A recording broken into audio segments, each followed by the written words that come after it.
Okay, so, do you see a theme? Today, I'm wearing red. Well, one, I'm having a bad hair day, so that's one reason I'm wearing a hat. But the second reason is I'm wearing red. Because we've been talking about, in class, the different economic and governmental systems that existed in this time period. And we talked about communism and socialism and how those were seen as radical economic philosophies that were an enemy to the United States during this time period.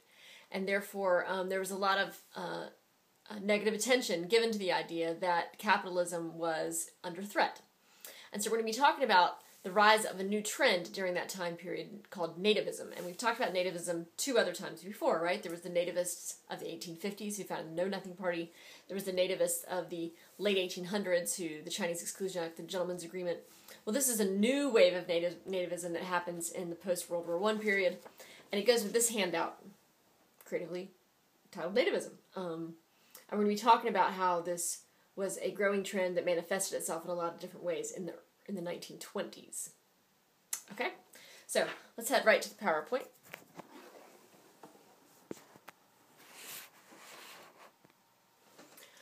All right, in the 1920s, in the post-World War I period, it was thought that immigrants might bring radical ideas into the country and that therefore there would be a threat from outside the country. And so there was a fear of foreigners and the influence they might have on the capitalist democratic system of the United States. And so an anti-immigrant, anti-foreigner trend begins. Some causes were that after World War I, we had a renewed wave of immigration. If you remember, during World War I, we'd basically cut off most immigration. And so there was some pent-up demand for people who wanted to come to the United States. And so they come in greater numbers, and that is noticeable to the native-born population. Also, as was always the case with immigrants versus native-born Americans, there was a renewed job competition in the North. Men were coming back from the war seeking employment, as were these new immigrants that were coming into the country. So, also there was this fear that they might bring new radical ideas with them, communism, socialism. As we know that Russia has been taken over by the Bolshevik Revolution, the Communist Revolution, and there is a Communist International founded that is seeking to try and spread communism throughout the world. And so there's a fear that immigrants might be coming into our country to try and spread communism.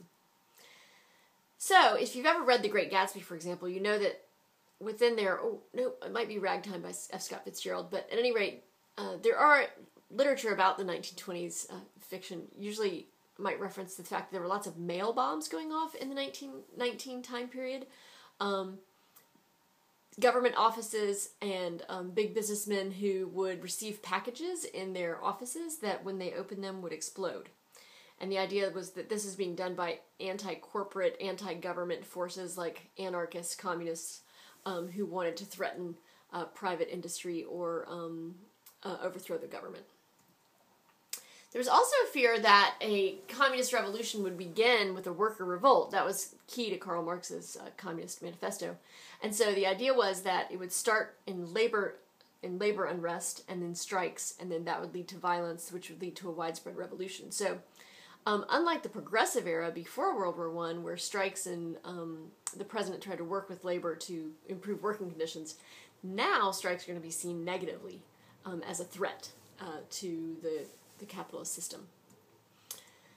So, some of the effects. This will now go in the bottom box of your graphic organizer. Those are all the causes. In the bottom box, we see the rise of the Ku Klux Klan. The Ku Klux Klan had come about in the 1870s, if you remember, as a result of Reconstruction and the reassertion of white supremacy in the South.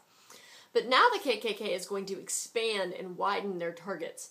Their targets are now not going to just be African Americans, but also Catholics, Jews, anyone who's seen as radical, immigrants, anyone who might be trying to threaten the status quo, traditional Judeo-Christian, native-born American people. So, also they're going to do some really, they're going to expand their numbers greatly through a process called Kliegling.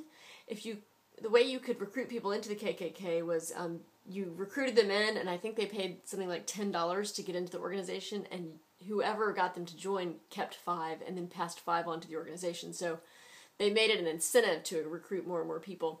Also, the KKK will not become just a Southern phenomenon anymore. It'll also spread to the Midwest. I think the majority of the Indiana state legislature during this time period is actually going to be KKK affiliated. So it becomes much more of a national group and less regional, and expands to include new victims.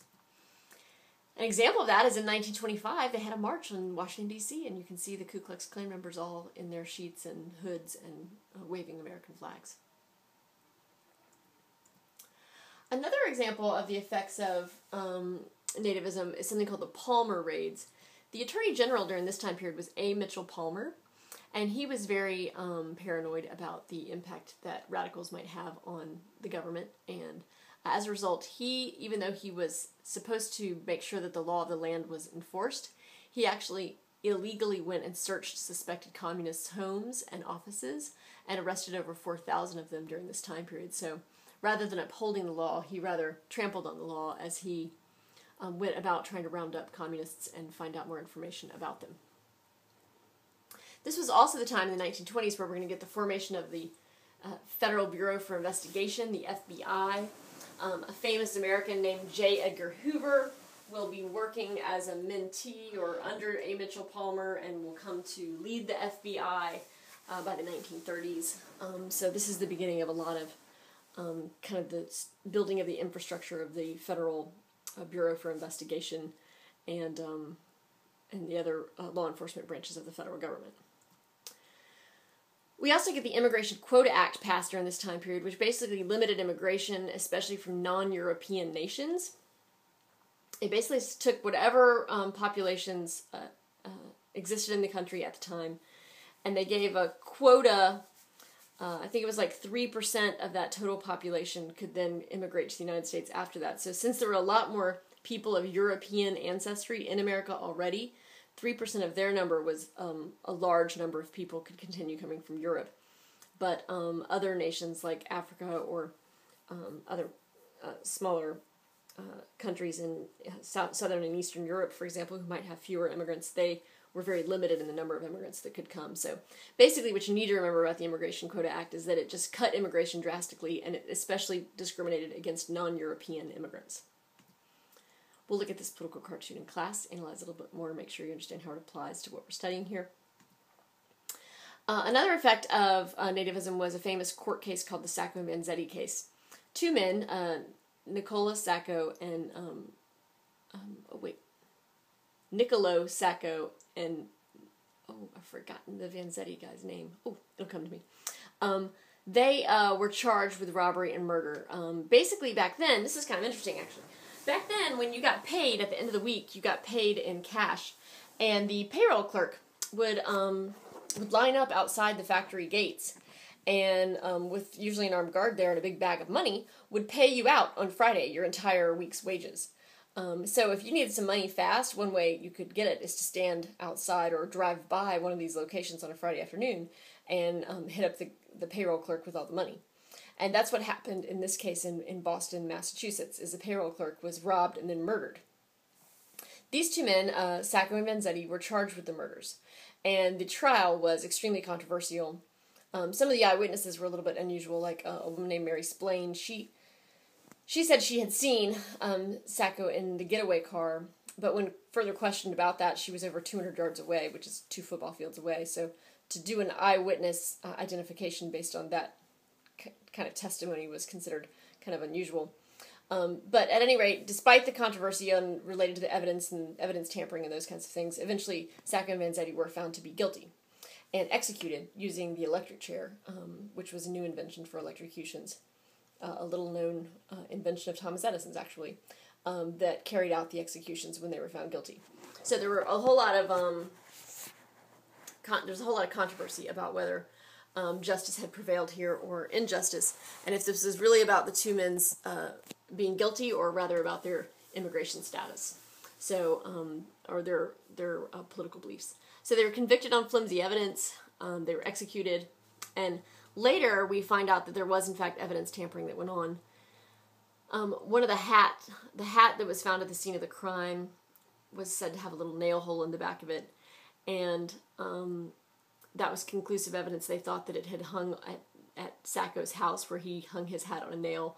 Later, an attorney testified that he put the hole in the hat, that it wasn't there originally. So we're going to see in the 1980s, the governor of Massachusetts, Michael Dukakis, he's actually going to issue an apology to the families of the descendants of these two families for a miscarriage of justice that seems to have happened as a result of this court case. So most people back then who thought they were innocent thought that this was really about the fact that they were immigrants and that one was an anarchist and one was a communist. Here's what Sacco and Vanzetti looked like. And these were the example of the protesters that came out that day. Oh, it was Bartholomew, Sacco, and Nikolai Vanzetti. Maybe. All right. I've already told you that labor strikes were extremely suspect during this time period. So we see that they're actually broken up pretty quickly by law enforcement, and there are usually mass firings of anyone who tries to strike during this time period. For example, our future president Calvin Coolidge is made famous during this time period for firing all the police officers that were engaged in a police strike in Massachusetts, I believe. So it was considered to be as a politician, you were positively recognized if you cracked down or were hard on strikers. And so this whole time period is just generally called the Red Scare. It's a fear of radicals. Red is the color of the Russian Revolution.